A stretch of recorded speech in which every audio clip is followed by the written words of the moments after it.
We're coming up on Thanksgiving, and that means the last week of the regular season in the 2019 college football season. But it's rivalry week. Some great games this week. Some teams this week can salvage their disastrous season by getting a big win over their in-state rival or conference rival or whatever. Ton of rivalry games coming up this weekend.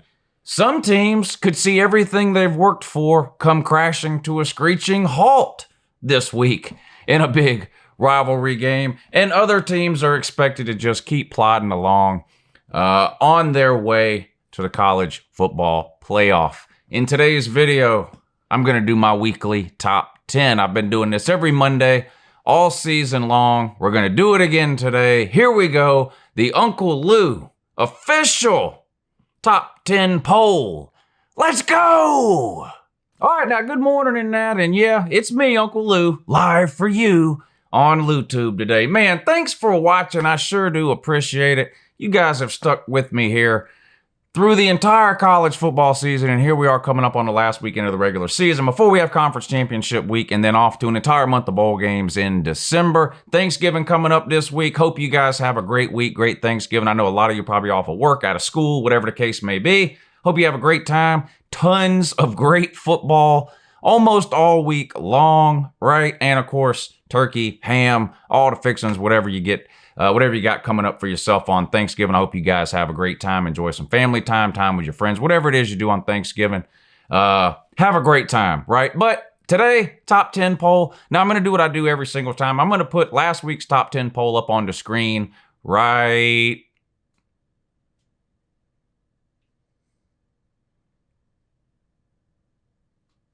now. For you to see, so you have an idea in case you missed last week's poll, where we're starting at for this week's poll before we get going on it. Now, again, disclaimer here, this is not the AP poll, the coaches poll, the playoff poll, sporting news poll, the potato poll, well, some of you may think it's a potato poll. This is the Uncle Lou poll, okay? I do it my way. I don't expect everybody or anybody, really, to agree with every single team and where I have them ranked within my top 10. I don't expect that, and that's not why I do this video. And I'm not trying to convince you that my poll is any better, worse, whatever, than any other poll that's out there. I do, however, try my hardest to explain why I have each team ranked the way they do. And I'll do that again in this poll. Now, you can see from last week's top 10, there's going to be at least one major shakeup, right? Oregon, of course, went down on the road against Arizona State this past weekend. So how far will they fall? Can they stay in the Uncle Lou top 10? Let's find out. We're going to start at number 10 and work our way down like we always do. And coming in at number 10 in my poll this week, another team that lost last week, Penn State. I have Penn State at number 10 in my poll. I know they have two losses. Who are those two losses to? Minnesota, right? A top 10 one-loss team, and Ohio State, an undefeated top 2 or 3 team, depending on the poll that you look at. I thought they gave Ohio State a good game. You know, Ohio State jumped out to a pretty big lead on them there in the first half. Was it 14-0 or 21-0? Anyway, it looked like it might be off to the races again for Ohio State. Another blowout, which we've seen almost every single week from Ohio State this year. But Penn State hung in there. Let's give them a lot of credit. It was a road game for Penn State. Tough conditions, tough environment, loud crowd. Everybody was watching that game, and I thought Penn State gave it all they had. They could have given up, like I said, in that first half, but they didn't. They fought back, ended up coming up short, losing 28-17 on the road to Ohio State. But they're a two-loss team, and this late in the season, there are plenty of really good two-loss teams, and I think Penn State is one of those teams. I have them coming in this week at number 10. This week, their last game of the season at home against Rutgers. They'll roll over Rutgers. Now, there's not much of anything Penn State can do in terms of a college football playoff, but I do think they're alive for maybe a Rose Bowl bid, but that's unlikely too. Maybe a New Year's Six Bowl bid, though. Probably the loser of the Big Ten title game is going to end up in the Rose Bowl, but maybe Penn State sneaks into a New Year's Six Bowl. But nonetheless, they've had a pretty good year. We'll see what they do against Rutgers, but I've got them number 10 in this poll. Number 9. A team they barely lost to on the road. Minnesota. Both Penn State's loss has been fairly close and on the road against some pretty good Big Ten competition. I've got number 9, Minnesota. They won this past week against Northwestern, 38 28-22. So they keep it going after a disappointing loss the week before on the road to Iowa. That was a tough spot for Minnesota. You know, a big win at home against Penn State, probably the biggest home win Minnesota had in 40 or 50 years at least, right? Finally, everybody started taking them seriously and paying attention. I mean, they had been undefeated up to that point, but stuck in the 14, 15, 16, 17 range in most polls. They get that big win at home against Ohio State. They jump way up. They have to turn around the very next week and go on the road and play a pretty good Iowa team. Iowa's definitely a top 20 team. Really good defense. They've beat some pretty good teams. They've come close against some great teams this year, and Minnesota went on the road there and caught the loss. They rebounded this past week against a terrible Northwestern team. What is Northwestern sitting at 2 wins, 3 maybe? A terrible team, but they get to win 38-22. So still just a 1 loss for Minnesota. I think it's fair to have Minnesota and Penn State fairly close to each other in the poll. Maybe you have them 10-11. Maybe you have them 11-12. Hell, maybe you have them 8 or 9. I don't know. But I think they deserve to be pretty close. They appear to me to be pretty similar teams. They played. It was a good game. I know Penn State has the extra loss, but again, that loss came on the road to Ohio State. So I think Penn State and Minnesota deserve to be ranked fairly close to each other. And obviously, I think you'd have to have Minnesota ahead of Penn State. They have 1 loss as opposed to Penn State's 2, and they beat Penn State heads up. So I've got Minnesota coming in this week at number 9. Of course, they play Wisconsin this coming week for basically a division championship, right? Whoever wins that game is going to win the division. Wisconsin has 2 Big Ten losses. Minnesota only has the 1. So whoever wins this game, if Minnesota wins, then obviously they go on to the Big Ten title game with just a 1 loss. If Wisconsin beats Minnesota, right, then they each would have 2 losses, but Wisconsin would own the tiebreaker with this win over Minnesota. So one of these 2 teams will be facing off against Ohio State in the Big Ten title game in a couple of weeks. We'll see if Minnesota can get past Wisconsin or if the Badgers prove to be too much. That's coming up this week. That's one of the many great games that are coming up this weekend, Minnesota and Wisconsin. But I've got Minnesota this week coming in at number 9.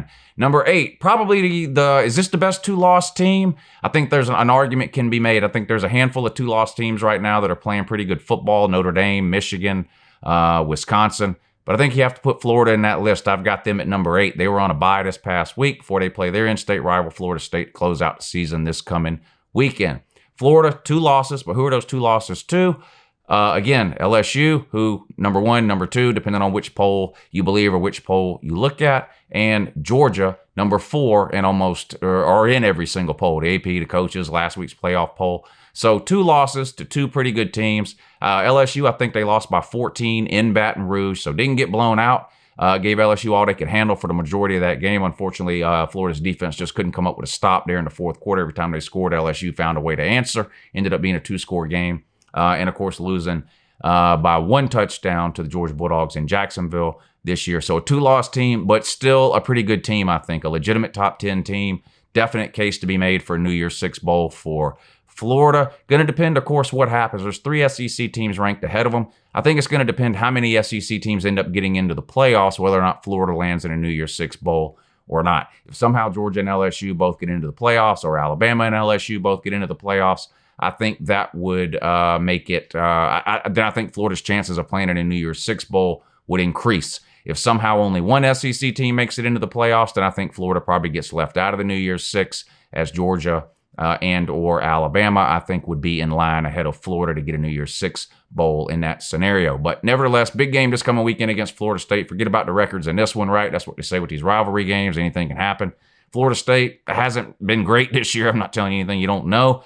In my opinion, though, they've been better since they fired Willie Taggart. Addition by subtraction. Willie Taggart was not only a bad coach, he made Florida State worse. I think Florida State is better off without him. They've proved that over the last couple of weeks since they fired that trash can. We'll see if they can put together anything to try to compete with Florida. Obviously, Florida's going to be the favorite in this game to win. Most people, I think, are going to pick Florida to win. But I do think this has the potential to be a pretty good game. Definitely an interesting game and one that I'll be keeping an eye on. But I've got Florida this week at number 8. That takes us to number 7, Oklahoma. Another close win this past weekend, this time against TCU, 28-24, right? Yeah. Sort of the opposite of the game before with Baylor, right? Remember a couple of weeks ago, Baylor jumped out to a huge lead over Oklahoma. Oklahoma came back and won. Well, this week, Oklahoma jumped out to a big lead, but let TCU claw its way back in. Oklahoma did hold on to get the win, 28-24. Jalen Hurts last few weeks has a hard time not turning the ball over. he looked better beginning of the year than he does now. Maybe some of it was smoke and mirrors. Maybe some of it was competition. I don't know. He's clearly not a Heisman winning quarterback, so any fantasy that Oklahoma had of winning 3 Heismans in a row is long gone by now. Oklahoma, of course, needs to win this game and the Big 12 title game convincingly, I think, in order to have any sort of claim to that number 4 spot at the end of the year. There is still a chance, I think, that Oklahoma gets in, but they've got to have some convincing wins to close out the season. Now, they get a chance for a pretty good win this coming up week when they play their rivalry game, the Bedlam game. They call it against Oklahoma State. This is on the road for Oklahoma, so they got to travel to Stillwater to take on an okay Oklahoma State team. I think they're ranked somewhere in the 20 to 25 range in the AP and the coaches. We'll see if they're ranked or where they're ranked in the playoff poll when it comes out a little bit later tonight. But this will be a pretty good game. It's a rivalry game. Oklahoma State's got some weapons on offense. I think most people expect this to be a pretty high-scoring game, especially considering the fact that Oklahoma's defense appears to have regressed as the season has gone along. First 6 or 7 weeks of the season, Oklahoma's defense was playing much better than what we're accustomed to seeing them play. But the last couple of weeks, some of those old tendencies from Oklahoma's defense over the last couple of years have started to rear their ugly head. We'll see if Oklahoma can get it turned around again. I think Oklahoma needs to not only beat Oklahoma State, they need to beat them convincingly, and then they need to do the same thing against Baylor in the Big 12 title game if they want to have any spot or any chance of getting that 4 spot when the final playoff rankings are released after championship weekend. We'll see if they can do it. Obviously, and this is just a disclaimer. You could say this about any playoff scenario or any team you're talking about. It obviously depends on what happens with some of the teams ranked ahead of them, right? But in any case, if Oklahoma does want to get that 4 spot, they got to blow out these next couple of opponents. Let's see if they can do it. Number 6, Utah. Blew out another team this past week. Was it a good team they blew out? No. Arizona, not a good team. Kevin Sumlin, breaking news, doesn't know what he's doing. Not a good coach. Appears he might be hunting for a new job here pretty soon too. Fell on his face at Texas A&M. Appears to be doing the same thing at Arizona. A couple of seasons ago, Arizona hired him, Kevin Sumlin. Arizona State went out and hired Herm Edwards. And I don't think very many people thought Herm Edwards was going to be the most successful out of those 2 coaches, but that's what's happened. Arizona State appears to be miles ahead of Arizona right now. Utah handled Arizona 35-7. They closed it out this weekend with a home game against Colorado, one of the worst teams in the Pac-12, really. Utah should win that game without a problem. Again, I think Utah's sort of in the Oklahoma boat at this point, especially with Oregon having lost this past weekend. Utah needed Oregon to be in that Pac-12 title game with 1 loss. Utah needed Oregon to be a top 10 team when that game comes around so that they could finish off their season with a Pac-12 title and a big win over a top 10 team. Oregon falling on their face this last weekend really hurts Utah. So they're sort of in the Oklahoma boat now. I think they'll have a claim to the 4 spot. The problem is there's going to be 2 or 3 other teams that have a claim to that 4 spot too, and they're going to be compared against those 3 or 4 teams. The only chance Utah has, in my opinion, is to blow out Colorado this week, and they need to get a convincing win over Oregon the following week in the Pac-12 championship game, which will be played on Friday night, so everyone will be watching. The rest of the conference championship games are played on Saturday. They put the Pac-12 on Friday, because if they put the Pac-12 championship game on Saturday alongside the other championship games, no one would watch it. Let's just be real. The Pac-12 would be the last choice that anyone would watch out of all the conference championship games. That's just the way it is. So anyway, Utah needs a couple of big wins. We'll see. Worst case scenario, of course, for the Pac-12 at this point would be for Oregon to win the Pac-12 championship. That would do away with any argument the Pac-12 has at all for trying to get into the college football playoffs for the first time since the inaugural year way back in 2014. Seems like forever ago. Well, actually, I think they got a team in 15 too. So let me give them a little bit of credit there. But anyway, it's been several years since they got a team in. Can they do it this year? Chances are not looking good, in my opinion. I think Oklahoma may end up passing Utah. We'll see. Plus, you have the Bama factor. It's not looking good for the Pac-12, but we'll see. I've got Utah this week sitting at number 6. I do think Utah's a really good team. They play really good defense. Offense does enough to win games. They blow a lot of people out. So I do think they're a really good team. We'll see if they can find a way to get that 4 spot. They're 6 right now in this poll. Number 5, Bama. No need to change. What did they do this past weekend? Well, they beat an unranked team again. Every win they have is against an unranked team. Every time they played a ranked team, they've lost. That's why they're 5th and not any higher. Don't know why that's hard for some people to understand, but apparently it's almost impossible. It's like trying to read hieroglyphics for some people, trying to learn a foreign language or something. I don't know. They can't figure it out. The only thing they point to is Alabama's loss was a barely loss against a good team. That's great. If that was the only thing that mattered or the only thing the playoff committee or any of these polls took into consideration, you'd be not only 4th, hell, you might be 2nd or 3rd right behind LSU. Unfortunately for you, Gump, that's not the only thing people take into account. It's not just who you lost to. There are other things that people look at. There's the eye test, there's strength of schedule, strength of record, margin of victory, and quality wins, of which you have a grand total of 0 on the year. That's no one's fault. I'm not saying it's your fault. Well, it sort of is your fault. Now, it's not your fault that the SEC West is terrible and you beat up on a bunch of bad, unranked teams like Texas A&M, Arkansas, Ole Miss, and Mississippi State. That's not your fault. It is your fault you scheduled Duke on a neutral field week 1, though, and it's your fault that your other 3 non-conference games are against teams that no one can name. That is your fault, and you're reaping the consequences of that now. You're ranked 5th. You deserve to be ranked 5th, and it'll take nothing short of a modern miracle to get you up to 4th. It's just not going to happen. You had your Texas A&M hats on this past weekend. Didn't work out too well for you. Anyway, good luck in the future, particularly against Oklahoma, probably in the Sugar Bowl. But you're 5th again in the UNCLELOU poll and every other poll on planet Earth for good reason. Number 4, Georgia. They deserve to be 4. Terrible loss. Worst loss of any team, probably in the top 10. Definitely the worst loss of any one-loss team, without question.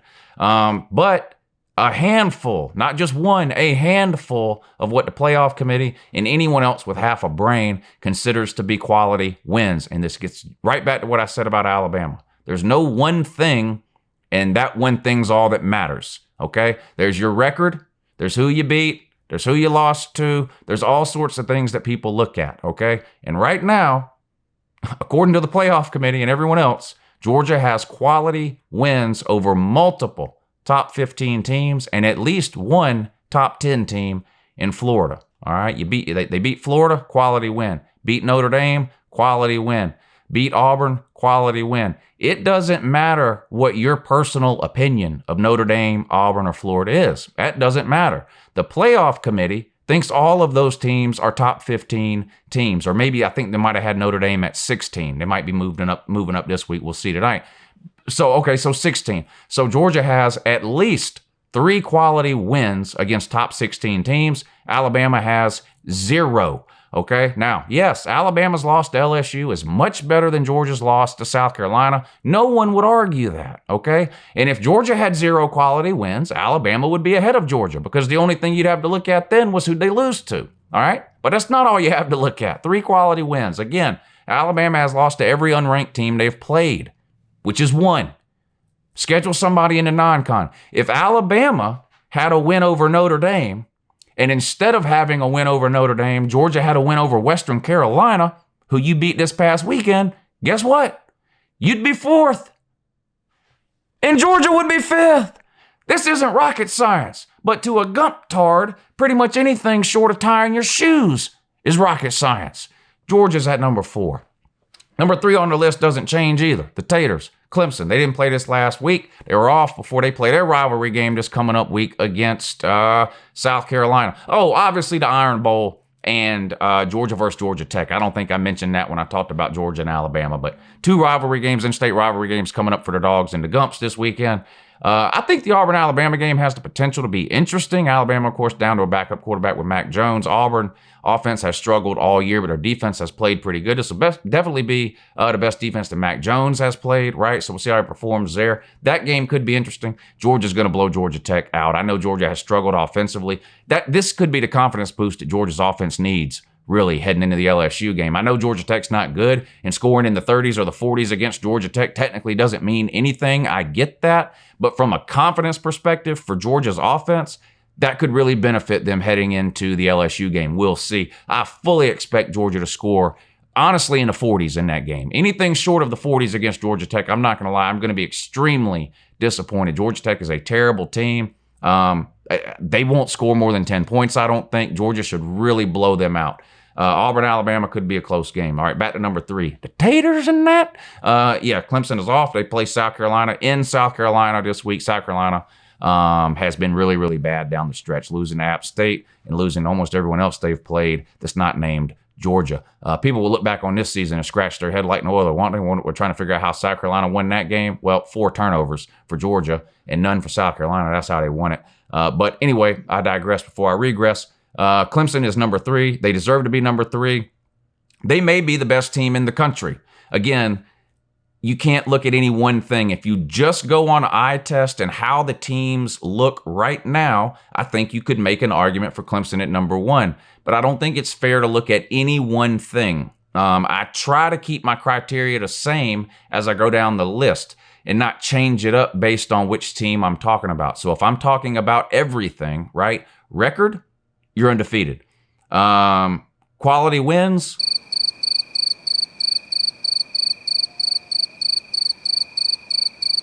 not very many. So it's hard to put Clemson ahead of LSU or Ohio State right now, who are the 2 undefeated teams that clearly have the most quality wins. So Clemson could technically be one of, if not the best teams, but it would be hard to justify, I think, putting them higher than 3rd when you take everything into account. I've got them 3rd, and my 1 and 2 stayed the same too. I have LSU 2, Ohio State 1. You can flip-flop those any which way you want. It wouldn't make a difference to me. I'm not going to tell you you're wrong if you have LSU number 1. I have Ohio State number 1. I think LSU and Ohio State's quality wins, strength of record, I think all of that is pretty similar when you look at LSU and Ohio State. They're both undefeated. They both have quality wins. Ohio State has a win over Penn State, a win over Cincinnati, a win over, who am I leaving out? Wisconsin. Yeah, Wisconsin. And then you look at LSU, they have quality wins, of course, over Alabama, over Florida, and over Auburn. I don't count LSU's win over Texas as a quality win. Give me a break. Just because some idiot poll had Texas ranked, 7 or 8 in week 2 when this game was played, that's not a quality win. Texas barely made a bowl game this year. They're sitting at 6-5. They're likely to finish 6-6. That's not a quality win. That's not an insult to LSU. That's just saying Texas is not who we thought they were in week 2. That's just abundantly clear. LSU still has 3 really good wins over Alabama, Florida, and Auburn.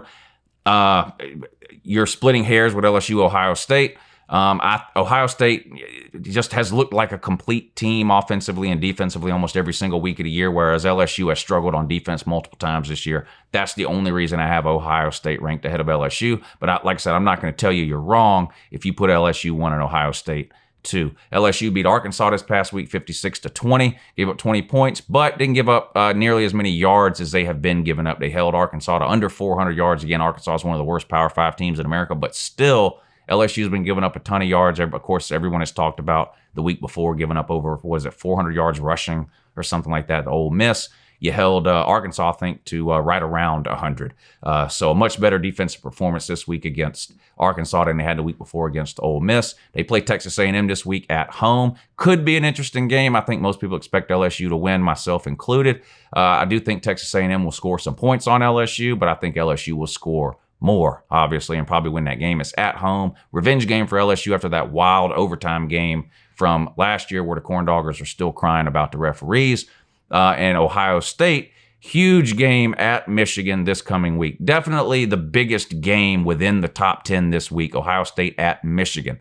They're coming off an emotional home win over Penn State. The only game really all year where Ohio State has been pushed for all 4 quarters. Really the only game all year where Ohio State had to play their starters for all 4 quarters. Justin Fields is dinged up. He's got a hand injury, some issues with his back going on. Now he'll play, and he's got to play well, I think, if Ohio State's going to win this game. It's going to be a good one. It's in Michigan. Michigan's on a roll. Offense has been clicking the last 3 or 4 weeks. Problem with trying to pick Michigan in that game, you could say all that last year too, and Ohio State actually just rolled over them like they weren't there. But definitely the toughest game, I think, within the top 10. It should be a good game. I don't know that this one will be a blowout like we saw last year. I think Ohio State probably finds a way to win. We'll see. I'll talk more about that game when I do the preview video. But no one has a tougher 3-game stretch to end the season than Ohio State, right? Penn State last week, Michigan this week, Big Ten title game the following week. Nobody's got a tougher 3-game stretch to end the season. So if Ohio State runs the table there and finishes at 13-0, they would deserve, in my opinion, to have the #1 seed, maybe even over LSU. We'll see what happens with LSU in the SEC title game against Georgia. Anyway, there it is. That's my top 10. Like I said, I know not everybody's going to agree, and that's fine. I don't expect everyone to agree. And you may even disagree with some of my reasoning. That's fine. But I do try at least to give an explanation for why I rank certain teams where I do. I hope you guys enjoyed this video. If you did, be sure and give it a thumbs up. Doesn't take you any time or cost you any money, but it's a huge help to me with the thumbs up, with the way YouTube ranks their search results and things like that with the algorithms. So slap a like on this video, give it a thumbs up, and I'll see you guys again real soon. Have a good morning and that.